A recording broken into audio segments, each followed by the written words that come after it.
स्वागत है आपका विराट 24 न्यूज में। पूर्व निवासी महान अघरजिया परिवार के सपूत उत्सव सिंह तिवारी पुत्र निर्मला महीन सिंह तिवारी ने अपने पहले ही प्रयास में छत्तीसगढ़ न्यायिक सेवा की परीक्षा पास कर सिविल जज बन 12वीं रैंक प्राप्त कर संपूर्ण विंध्य प्रदेश को गौरवान्वित किया है। उत्सव सिंह ने अपनी 12वीं की परीक्षा sacred Heart Convent School Rewa से पास कर 2021 में Lloyd Law College Greater Noida से BLLB पास कर न्यायिक सेवा की तैयारी की एवं पहले ही प्रयास में 12वीं रैंक प्राप्त कर सिविल जज बने हैं। उनकी बचपन से यही आकांक्षा थी कि न्याय के मंदिर न्यायपालिका का हिस्सा बन न्यायदान में अपना योगदान दूंगा एवं पीड़ित मानवता की आखिरी आशा न्यायपालिका की सेवा कर नई ऊंचाइयों में पहुंचने का संपूर्ण प्रयास करूंगा। उन्होंने अपनी सफलता का सारा श्रेय परमात्मा, माँ बाप, भाइयों, गुरुजनों, इष्ट मित्रों को दिया है एवं कहा है कि इन्हीं सबके आशीर्वाद, सहयोग एवं कड़ी मेहनत, लगन, पक्का इरादा, पूर्ण विश्वास, श्रद्धा, आशा, उत्साह, धैर्य, दूरदृष्टि से आज मैं अपने सपने को पूरा कर सका हूँ। इस शानदार सफलता से वह आज पूरे प्रतियोगी विद्यार्थियों के लिए जीवित उदाहरण एवं प्रेरणा स्रोत बन गए हैं। उनकी शानदार सफलता से सर्वत्र हर्ष एवं आनंद व्याप्त है। अभी हाल ही में कल रिजल्ट आया छत्तीसगढ़ जुडिशियल सर्विसेज एग्जामिनेशन 2022 का, जिसमें मेरी 12th रैंक आई है। और मैंने अगर स्कूलिंग की बात करें तो मैंने स्कूलिंग तो रीवा से ही की, Sacred Heart Convent School Rewa Madhya Pradesh. उसके बाद मैंने Lloyd Law College Greater Noida से अपना ग्रेजुएशन BLLB में पूरा किया और उसके बाद मैंने जुडिशियल सर्विसेज की कोचिंग ज्वाइन की और फिर रिजल्ट अभी आया कल। पहली बार दिया था एग्ज़ाम की, इसके पहले भी दिए हैं? छत्तीसगढ़ का पहला अटेम्प्ट था मेरा। इससे पहले मैंने दिल्ली जुडिशियल सर्विसेज का इंटरव्यू दिया है। आने वाले युवाओं को क्या कहेंगे, क्या मैसेज देंगे, संदेश? देखिए, सबसे ज़्यादा इम्पॉर्टेंट होता है आपका हार्डवर्क, कि आप कितने हार्ड वर्किंग हैं। हार्ड वर्क, उसके साथ साथ स्मार्ट वर्क भी होना चाहिए, लेकिन इससे भी ज़्यादा मैं कहूँगा कि इससे भी ज़्यादा इम्पॉर्टेंट होता है कि एक मोटिवेटिंग फैक्टर होना चाहिए सबके पास। अगर वो मोटिवेटिंग फैक्टर है आपके पास तो you can achieve what ever you want.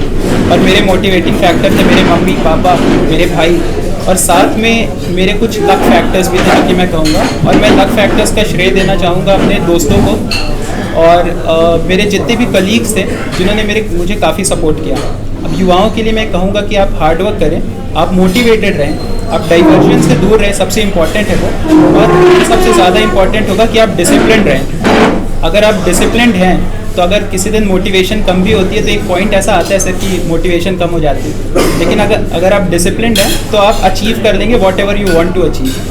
So that's it. देखा जाता है लोग जब फेल होते हैं तो उसके बाद 2-3 बार जब अटेम्प्ट फेल हो जाते हैं उसके बाद तो छोड़ देते हैं अपनी राह, तो उनके लिए क्या है कुछ? देखिए, मैंने वही कहा कि आप एक तो मोटिवेशन की बहुत ज़रूरत है, मोटिवेटिंग फैक्टर होना चाहिए, लेकिन उसके साथ साथ आप हार ना माने किसी भी चीज़ के लिए। Whatever you want to achieve, आप अगर उस पर लगे रहेंगे, आप जब तक लगे रहेंगे तब तक वो मिलेगा। आपने एक बार छोड़ा तो वो उसी पॉइंट पे फिनिश हो जाता है। तो आपको मोटिवेशन के साथ साथ डिसिप्लिन की बहुत ज़रूरत है। अगर आप डिसिप्लिन्ड हैं, आप वो चीज़ अचीव करना चाह रहे हैं, तो आप उस पर बस लगे रहिए। एट दी एंड आपको रिजल्ट मिलेगा। रिजल्ट सर कहीं जाता नहीं है, आपकी डेस्टिनी है, आप अचीव करेंगे चाहे कुछ हो जाए, वॉट एवर यू। कितने घंटे पढ़ाई करते थे, कैसे क्या टाइम मैनेजमेंट कैसे क्या? एग्जैक्टली तो मैं एग्जैक्टली कैलकुलेशन के थ्रू तो नहीं बता सकता, लेकिन ये बता सकता हूँ कि सुबह 4 बजे से 8 बजे तक पहला मेरा स्लॉट रहता था पढ़ने का। फिर 8 से 8:30 थोड़ा सा भैया को जाना होता है तो बैंकों के लिए, तो थोड़ा सा उनकी तैयारी में लग जाता था। उसके बाद अराउंड 10 बजे से दोबारा पढ़ाई स्टार्ट होती थी, जो कि 2 बजे तक होती थी। तो दूसरा स्लॉट ये था 4 घंटे का, बीच में थोड़े से 5 मिनट या 10 मिनट के थोड़े बहुत ब्रेक्स, और उसके बाद फिर खाना, लंच, और देन आफ्टर दैट 3:30 से एक और स्लॉट स्टार्ट होता है जो कि 8:30 तक जाता है। 8:30 के बाद डिनर करके मैं अपना सो जाता था, अराउंड 10 के अराउंड सो जाता था। तो आप कैलकुलेट कर लीजिए, अराउंड 10 to 12 आवर्स डेली। और मैं कहूँगा कि वैसे ज़रूरी नहीं कि आप 10 to 12 आवर्स डेली पढ़ें, ज़रूरी है कि आप टच में रहें बुक्स के साथ। आप बुक्स का टच ना छोड़ें। हो सकता है किसी दिन आपको किसी रीज़न की वजह से आपको कम टाइम मिलेगा, 2 घंटे मिलेंगे, 3 घंटे मिलेंगे, लेकिन आप टच ना छोड़ें। अगर टच है तो आप अचीव कर लेंगे। सबसे मोटिवेटिंग फैक्टर जो थे, जिन्होंने मोटिवेट किया, जिन्होंने पुश किया इस फील्ड में आने के लिए, वो थे मेरे मम्मी और पापा। उन्होंने बोला कि नहीं, आप जज बने। जो एक रिस्पॉन्सिबिलिटी होल्ड करते हैं एक जुडिशियल ऑफिसर, बहुत बड़ी रिस्पॉन्सिबिलिटी है।